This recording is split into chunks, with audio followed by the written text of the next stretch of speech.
कैसे हैं? उम्मीद है कि ठीक होगी और तबीयत बड़ी ज़बरदस्त होगी। आज हमने जिस चीज़ के बारे में पढ़ना है वो है हमारे पास डिस्कवरी ऑफ प्रोटॉन। तो आ जाते हैं कि हमारे पास डिस्कवरी ऑफ प्रोटॉन कैसे हुई। ठीक है नहीं, तो सबसे पहले हमारे पास क्या है, discovery of proton. Discovery of proton, अच्छा ये जो डिस्कवरी ऑफ प्रोटॉन है इन्हें हम लोग क्या कहते हैं भाई, एनोड रेज से हुई। ठीक है, अच्छा एनोड रेज को एक और नाम भी दिया जाता है जिसे हम क्या कहते हैं, केनाल रेज। ठीक है जी, अब ये पढ़ेंगे कि भाई केनाल रेज इन्हें क्यों कहा जाता है। तो आपको पता है कि जब भी कोई नई चीज आ जाती है तो सारी दुनिया उसके एकदम पीछे लग जाती है। जैसे कि अभी आपको बताया कि भाई कोरोना कोरोना कोरोना चल रहा है, तो पूरी दुनिया इस वक्त रिसर्च पे लगी हुई है कि भाई कोरोना का किस तरह से इलाज निकाला जाए। तो कोविड-19 के पीछे जिस वक्त जैसे लोग लगे हुए ना, ऐसे ही जैसे ही हमारे पास जोहन डाल्टन ने एक मॉडल दे दिया, उसके बाद हमारे पास इलेक्ट्रॉन की डिस्कवरी जे थॉमसन ने कर ली। ठीक है जी, और इसके बाद जब ये डिस्कवरी हो गई तो उससे जे थॉमसन को पता लग गया था कि इसमें कोई और भी चार्ज मौजूद है। ठीक है जी, क्यों पता लगा, इसलिए कि वो जब उसका मास कर रहा था, ठीक है, जब वजन करता है एटम का, तो उसे पता लगता है कि नहीं यार इसका वजन तो थोड़ा है, जो इलेक्ट्रॉन था उसका वजन थोड़ा था, तो वो पहले ही अंदाजा लगा चुका था कि अभी भी इसमें कोई और पार्टिकल है। ठीक है जी, तो आ जाते हैं डिस्कवरी ऑफ प्रोटॉन किस तरह से हुई। इससे जिसने डिस्कवर किया वो उस वक्त अनफॉर्चुनेटली जे थॉमसन नहीं बल्कि एक और साइंटिस्ट था जिसे हम लोग गोल्डस्टीन कहते हैं। ठीक है जी, ये आजकल इंटरनेट के ऊपर लिखा हुआ है कि ये भी जे थॉमसन ने डिस्कवर किया, पर पेपर वगैरह में जब सवाल पूछा जाता है तो उस वक्त ये सही ऑप्शन आता है कि इसने भी अब क्या किया, उस वक्त जो नई चीज जिसके ऊपर डिस्कवरी हो रही थी या जिसके ऊपर बात हो रही थी हमारे पास, वो कौन सी थी आपको बताया, वो थी कैथोड। हमारे पास कैथोड ट्यूब भी कहते हैं, ऐसे हम लोग क्या कहते हैं, डिस्चार्ज ट्यूब। अब ये जो डिस्चार्ज ट्यूब थी इसके ऊपर बहुत ज्यादा रिसर्च चल रही थी।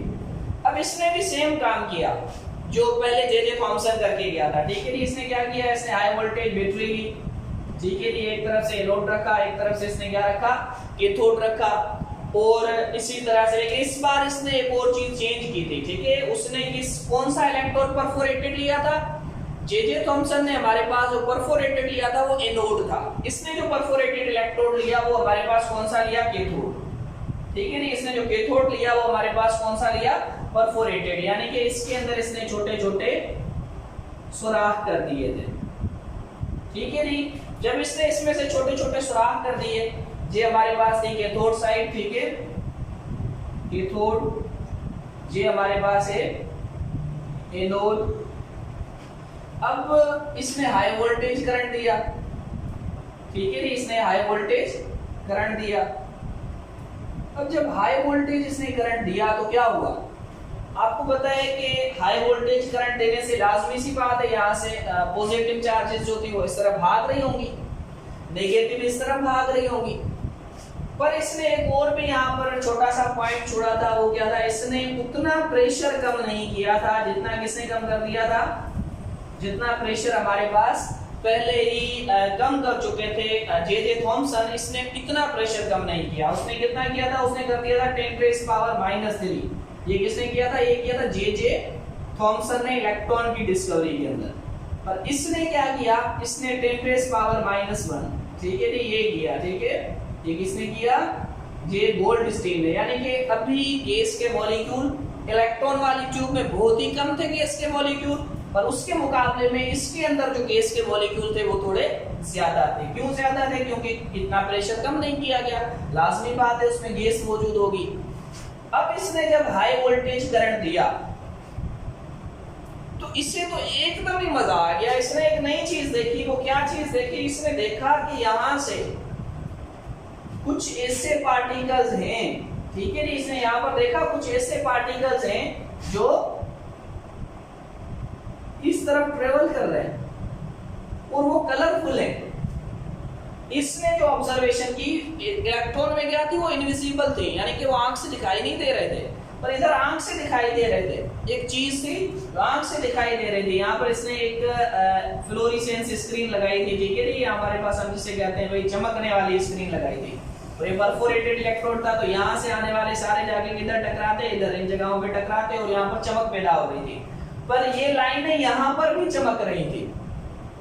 ठीक है, ये यहाँ पर भी क्या हो रही थी, चमक रही थी। अब देखते हैं कि भाई ये वाली चीजें यहाँ पर क्यों चमक रही थी। ठीक है, ये यहाँ पर एनोड रेज जो यहाँ से निकली, यानी कि एनोड रेज इन्हें कहते हैं, या हम इन्हें क्या कहते हैं कि भाई केनाल रेज। अच्छा, एक और चीज याद रखिएगा, इन्हें हम प्रोटॉन नहीं कह सकते। एनोड रेज प्रोटॉन नहीं होते। अब इस इधर से क्या था, ये इस तरफ ट्रेवल कर रहे थे, इसे मैं डिस्कस करूंगा कि भाई प्रोटॉन क्यों नहीं कहते।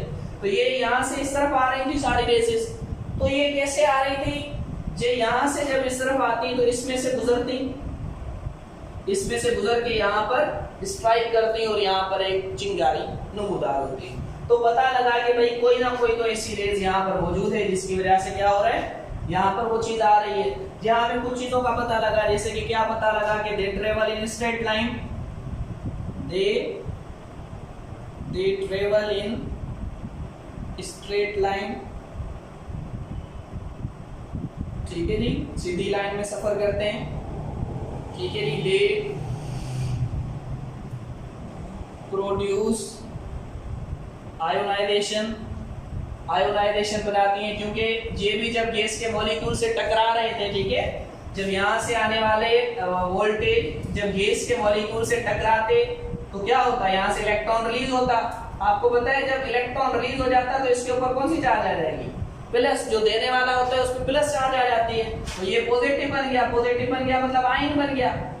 तो गैस के जो मॉलिक्यूल होते थे वो क्या बन जाते थे, वो आयन बन जाते थे। जैसे यहाँ से करंट आता तो ये क्या बन जाते थे, आयन बन जाते थे, क्योंकि ये यहाँ पर आके इलेक्ट्रॉन अपनी तरफ खींच लेता। यहाँ पर क्या हो रही थी, जो इसके अंदर, यानी ये अगर हम सोच रहे हैं ये हमारे पास एक गैस का मॉलिक्यूल है, इसके अंदर एक इलेक्ट्रॉन भी होगा और इसके अंदर एक प्रोटॉन भी होगा।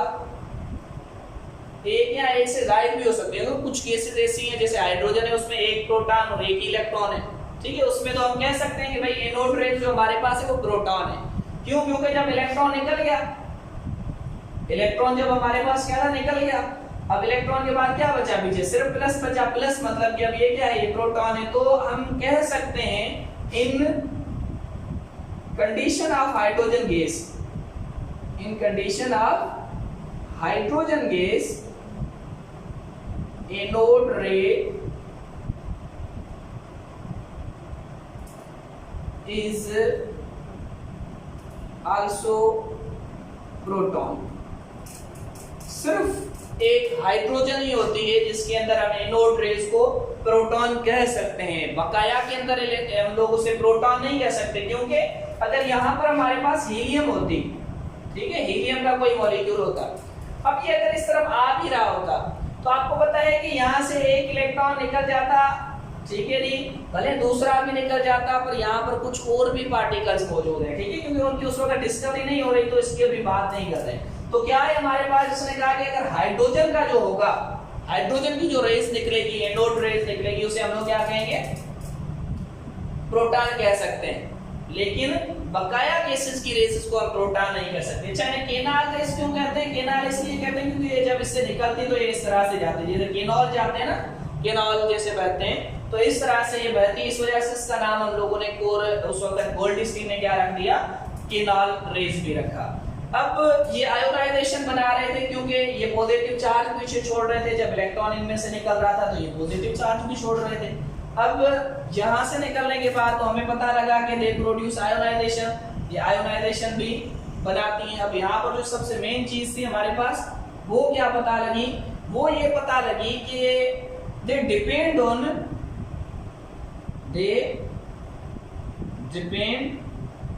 On nature of gas, nature of gas. ये गैस के नेचर पे डिपेंड करते थे। कैसे, कि भाई अगर हाइड्रोजन है तो उसका कलर और होता था, अगर हीलियम है तो उसका कलर और होता था। ठीक है, जैसी गैस होती थी उसका कलर वैसा बन जाता था। तो इस वजह से हमें पता लगा कि ये किसी गैस पर डिपेंड करते हैं।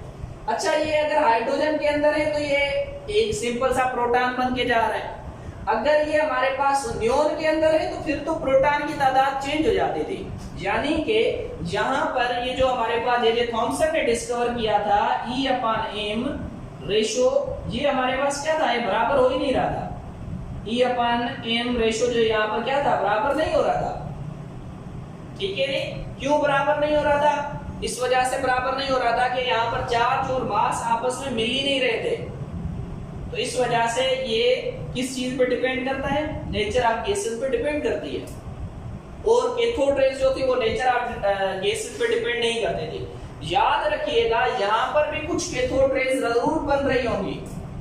क्यों? क्योंकि जब ये यहाँ से आ रहा था इस जगह पर, इस गैस के मॉलिक्यूल के साथ टकराएगा तो इलेक्ट्रॉन तो निकलेगा, तब वो आयोनाइजेशन होगी ना। इलेक्ट्रॉन जो निकलेगा वो कौन सा होगा, वो माइनस है, तो माइनस किधर जाएगी, एनोड की जानिब जाएगी। तो यहाँ पर भी क्या है, कैथोड रेज बन रही है। अब ये डिपेंड नहीं करते, वो डिपेंड कर सॉरी ये डिपेंड करती हैं और कैथोड रेज डिपेंड नहीं करती। ठीक है जी। तो ये हमारे पास क्या था, इसने किया था, बताया था हमें गोल्डस्टीन ने। तो यहाँ से सिंपल सी डिस्कवरी होने लगी, किसकी, हमारे पास प्रोटॉन की डिस्कवरी होने लगी। तो ये हम लोग क्या कह सकते हैं, हम सबको प्रोटॉन नहीं कह सकते, सबको हम प्रोटॉन गैस के अंदर से निकलने वाले रेसेस को नहीं कह सकते, पर हाँ हाइड्रोजन को हम लोग क्या कह सकते हैं कि भाई ये प्रोटॉन है। क्यों प्रोटॉन है, वो इसलिए प्रोटॉन है कि उसके पास बाकी बचता ही एक पार्टिकल है जो वहां से निकल जाता है सीधा, तो वो हमारे पास क्या कहलाता है, प्रोटॉन कहलाता है। अब थोड़ा सा प्रोटॉन के बारे में कि भाई हमारे पास प्रोटॉन क्या है। ठीक है जी। तो देखिए प्रोटॉन क्या है, सीधे लफ्जों की बात है, जो प्रोटॉन हमारे पास होता है इसकी जो हमारे पास पाया जाता है, चार्ज पाई जाती है, वो तो तकरीबन सेम होती है। ठीक है, चार्ज इसकी सेम होती है 1.6 इंटू 10⁻⁻19 कूलम। ठीक है, और इसे ऐसे भी लिख सकते हैं 1.602 इंटू 10⁻⁻19। और इसका जो हमारे पास मास आ जाता है वो है तकरीबन 1.625। ठीक है, इसका जो मास है हमारे पास वो क्या है, तकरीबन 1.625 इंटू 1.6 इंटू 10⁻⁻ तकरीबन 22। ठीक है, 22 kg। ये तकरीबन ज्यादा है, इलेक्ट्रॉन से क्या है हमारे पास, बहुत ही ज्यादा है। जैसे इलेक्ट्रॉन से ज्यादा है, इलेक्ट्रॉन से ज्यादा है, इस वजह से कितने टाइम ज्यादा है, 1838 time heavier than electron. Electron से तकरीबन 1838 टाइम क्या होता है, हेवियर होता है। क्या हेवियर होता है, प्रोटॉन हेवियर होता है। तो हमेशा ये चीजें याद रखिएगा कि ये नेचर पे डिपेंड करती है और वो नेचर पे डिपेंड नहीं करती। अच्छा, तो देखें एक और चीज यहाँ पर जो रह रही है वो क्या है हमारे पास कि भाई जो सबसे ज्यादा, ठीक है जी, सबसे ज्यादा कौन सी चीज एनोड रेज बनाएगी, सबसे ज्यादा एनोड रेज किसमें बनाएंगे। तो याद रखिएगा लाइटेस्ट